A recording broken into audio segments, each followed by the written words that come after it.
2025 12th முடிச்சுட்டு கண்ணீரோடையும் கஷ்டத்தோடையும் இருந்துட்டு இருக்க ஒரே மாணவர்கள் பேராமெடிக்கல் கவுன்சிலிங் மாணவர்கள் தான். எல்லா கவுன்சிலிங்கும் முடிச்சிட்டாங்க. இந்த பேராமெடிக்கல் கவுன்சிலிங்கு கோர்ட்டில் கேஸ் நடக்குது, அது நடக்குது, இது நடக்குதுன்னு போட்டு நம்மளை வந்து 2வது ரவுண்டை நடத்தி முடிச்சுட்டு ரிசல்ட்டை விடாமல் வீட்டில் வந்து பதைக்க வச்சுட்டு இருக்காங்க.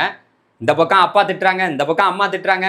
என்னடா என்ன காலேஜில் ஜாயின் பண்ணலேன்னு எல்லாரும் நம்மளை கேள்வி கேட்கக்கூடிய நிலமையில தான் நம்ம எல்லாரும் இருந்துட்டு இருக்கோம். ஸோ நமக்கு வந்து பார்த்திங்கன்னா அக்டோபர் மாதத்துலேருந்து வந்து பார்த்திங்கன்னா இந்த பிஃபார்ம் கோர்ஸை வந்து நீங்கள் ஆட் பண்ணி ப்ரைவேட் காலேஜிலலாம் கவுன்சிலிங் நடத்தலாம்னு சொல்லியிருந்தாங்க. அந்த பிஃபார்ம்னால தான் பஞ்சாயத்தே ஆரம்பிச்சிச்சு. அப்புறம் பிஃபார்மை மட்டும் விட்டுட்டு ரவுண்டு 2 கவுன்சிலிங் நடத்துனாங்க. இப்போ ரிசல்ட்டை விடாமல் இப்போ டிலே பண்ணிகிட்டு இருக்காங்க.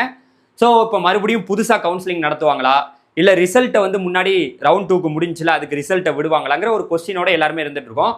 எதுக்காக இருந்தாலும் முடிவு வந்து அக்டோபர் 1ஆம் தேதிக்கு அப்புறம் நமக்கு கண்டிப்பாக தெரிஞ்சிடும். ஏதோ ஒன்று சொல்லி தான் ஆகணும். ஏன்னா இது வரைக்கும் வாயை மூடிக்கிட்டு இருந்த டிஎன் மெடிக்கல் செலெக்ஷன், ஏன்னா அவ்வளோ கஷ்டமாக இருக்குது.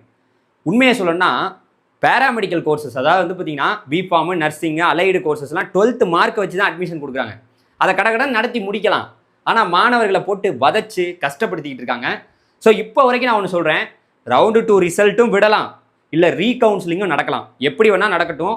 ஆனால் அந்த ரவுண்டு 2ல் முன்னாடி வேக்கன்சி எவ்வளோ இருந்துச்சுன்னு நான் சொல்லிடுறேன். அந்த சாய்ஸ் பில்லிங்லாம் பண்ணி இப்போ ரிசல்ட்டுக்கு வெயிட் பண்ணுறீங்களா, அதுக்கு முன்னாடி எவ்வளோ வேக்கன்சி இருந்துச்சுன்னு சொல்லிடுறேன். டோட்டலாக கவர்மெண்ட் காலேஜில் வந்து பார்த்தீங்கன்னா கவர்மெண்ட் காலேஜ் இஎஸ்ஐ கேக்க நகரில் 1074 சீட்டு, பிரைவேட் காலேஜில் வந்து இந்த பிஃபார்மு, நர்சிங் இது எல்லாமே சேர்த்து, அலைடு கோர்சஸ் எல்லாமே சேர்த்து 19,735 சீட் இருந்துச்சு. டோட்டலாக 20,809 சீட்டு வந்து பார்த்தீங்கன்னா இருக்குது. ஸோ உங்களுக்கு எல்லாருக்குமே தெரியும், ஒருவேளை ரிசல்ட் விட்டாங்கன்னா நான் வந்து பிஃபார்மையும் சேர்த்து தான் அந்த சீட்டு மொத்தமாக சொல்லியிருக்கேன். ரிசல்ட் விட்டாங்கன்னா நல்லது, ரிசல்ட் விடாமல் ரீகவுன்சிலிங்கும் நடத்தலாம். எப்படி நடத்த போகிறாங்கிறத நம்ம டிஎன் மெடிக்கல் செலெக்ஷன் இந்த வெப்சைட் இருக்குல்ல, இதை பார்த்துக்கிட்டே இருங்க. உங்களுக்கு எந்த அப்டேட்டாக இருந்தாலும் வரும்போது நம்ம பேசலாம். உங்களை பார்த்தாவே பேசினாவே வேதனையாக இருக்குது. உங்கள் ஃப்ரெண்ட்ஸ் யாராவது பேராமெடிக்கல் கவுன்சிலிங்க்கு வெயிட் பண்ணியிருந்தாங்கன்னா கண்டிப்பாக அவங்களுக்கு இந்த வீடியோ ஷேர் பண்ணுங்கள்.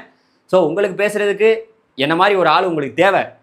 கண்டிப்பாக வந்து இதே போல் நம்ம சேனலில் நீங்கள் மறந்துடாமல் ஃபாலோ பண்ணிக்கிட்டிங்கன்னா நிறைய இன்ஃபர்மேஷனை ரிசல்ட் வந்தாலும் சரி, மறுபடியும் ரீகவுன்சிலிங் நடத்தினாலும் சரி, நீங்கள் தெரிஞ்சுக்கலாம். Thank you, by.